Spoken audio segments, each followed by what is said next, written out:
ദൈവജനത്തോട് പകരുവാൻ എനിക്ക് ആഗ്രഹമുള്ള മനസ്സിലൊരു കാര്യം കൂടെ പറഞ്ഞിട്ട് നമുക്ക് അവസാനിപ്പിക്കാം. നമുക്കറിയാം, നമ്മുടെ പോലീസിൽ വരുമ്പേയും പോകുമ്പേ എപ്പോഴും ഒരു സല്യൂട്ട് എന്ന് പറഞ്ഞൊരു കാര്യമുണ്ട്. ഒരാൾ അകത്തോട്ട് വരുന്നു, ഒരു റൂമിലോട്ട് വരുന്നു, അവർ സല്യൂട്ട് ചെയ്യും, പോകുന്ന സമയത്തും സല്യൂട്ട് ചെയ്യും. സല്യൂട്ട് എന്ന് പറഞ്ഞ പോലീസിൻ്റെ ഒരു പ്രധാനപ്പെട്ട ഭാഗമാണ്.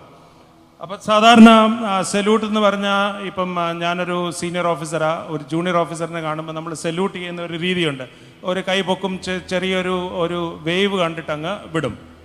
ഇതിപ്പം റാങ്ക് മാറിക്കൊണ്ടിരിക്കുമ്പോൾ നമ്മുടെ റാങ്ക് ഇപ്പം ഒരു SP-നെ കണ്ടു, അല്ലെ മേളിലോട്ട് പോയി DIG-നെ കണ്ടു, അല്ല പിന്നെ DGP-നെ കണ്ടു. അപ്പോഴത്തേക്ക് ഈ സല്യൂട്ട് കുറച്ചുകൂടെ നന്നായിക്കൊണ്ട് പോകും. നമ്മുടെ സല്യൂട്ട് വളരെ നല്ലതായിട്ട് വരും.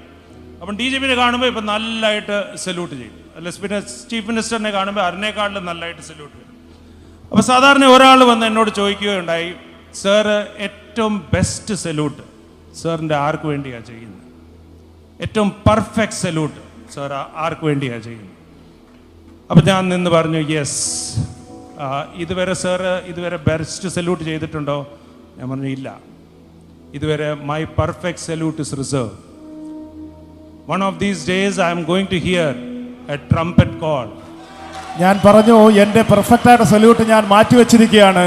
കാഹളം ധ്വനിക്കുന്ന ഒരു ദിവസം വരും.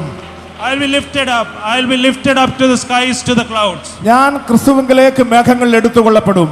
There I will meet a person whom I want to really meet. ഞാൻ അവിടെ കാണുവാൻ ഉദ്ദേശിക്കുന്ന ഒരു വ്യക്തിയുണ്ട്. Then I will stamp my feet in the clouds and I will salute that person with my perfect salute. ഞാൻ അവിടെ മേഘങ്ങളിൽ എൻ്റെ കാലുകൾ അടുക്കി വെച്ച് അന്ന് ഞാനൊരു സല്യൂട്ട് ചെയ്യും. അതായിരിക്കും എൻ്റെ ഏറ്റവും മികച്ച salute. Because he is the one deserving the perfect salute. കാരണം ഒരു പെർഫെക്റ്റ് സല്യൂട്ടിന് യോഗ്യനായവൻ ഒരുവൻ മാത്രമേ ഉള്ളൂ. Ladies and gentlemen, brothers and sisters, I want to tell you, he is the only one fit for all this perfect salute. He is fit for the best we can give. He is fit for all the best things that we can give. Your best time, your best being, your best body, your best effort. He deserves, he is worthy of all the praises. പ്രിയ സഹോദരങ്ങളെ സഹോദരിമാരെ, ഞാൻ പറയട്ടെ, നമ്മുടെ ഏറ്റവും മികച്ചതിന് യോഗ്യനായി ഒരുവൻ മാത്രമേ ഉള്ളൂ, നമ്മുടെ കർത്താവ് യേശു ക്രിസ്തു. അവനാകട്ടെ നിങ്ങളുടെ ഏറ്റവും മികച്ച അംഗീകാരം, ഏറ്റവും മികച്ച അധ്വാനം, ഏറ്റവും മികച്ച പ്രയത്നം, നിങ്ങളുടെ ഏറ്റവും മികച്ച ഭക്തി, നിങ്ങളുടെ സകല പ്രവൃത്തികളും കർത്താവ് യേശുവിന്റെ മുമ്പിൽ മാത്രമായിരിക്കും. So in this moment when we go from 2023, in this last hours, let us all give our best to Jesus, the best praises, the best worship, the best prayer, everything best of us. 2023 നമ്മൾ വിട്ടു പോകുമ്പോൾ നമ്മുടെ ഏറ്റവും മികച്ച ആരാധന, ഏറ്റവും മികച്ച സ്തുതികൾ, ഏറ്റവും മികച്ച സ്തോത്രം, ഏറ്റവും വലിയ നന്ദി കർത്താവിനായ യേശു ക്രിസ്തുവിന് അർപ്പിച്ചുകൊണ്ട് നമുക്ക് 2024 എതിരേൽക്കാം. Let's close our eyes in prayer. നമ്മുടെ കണ്ണുകൾ അടച്ച്